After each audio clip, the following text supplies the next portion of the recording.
Well, North Caribou Lake at one time was a settlement for the North Caribou band of natives, and the island that we're on actually was the main settlement.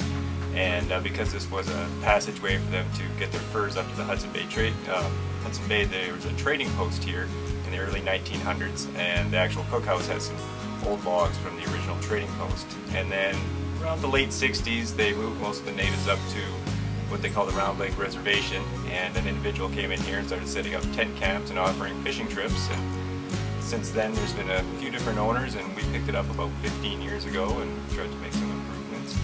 It's an 81,000 acre lake with three main tributaries coming in, the Donnelly, the Thurston, and the Nango.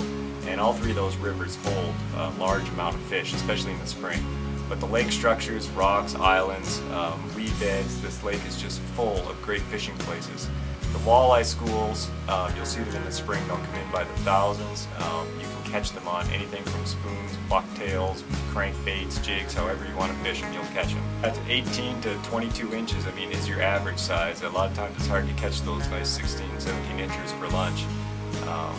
That's the thing about this lake, most of the guys hit the main, the main tributaries, main rivers and spots, but there's so much of this lake that never even gets fished, touched. There's so many structures that nobody even has put a lure in. They'll be in 2-3 feet of water looking for those pike up in the shallows, and there'll just be walleyes hammering your spoons at all times. And it stays like that all throughout the summer. There's so many walleyes, so much bait fish, that the big northerns will hang out in the 5-6 foot bays even in July and August when the water temperature is up around 75 degrees. It's just so much food, so much competition for the fish that your regular midsummer fishing tactics don't always work here, because they're still in the shallows doing their your spring tactics.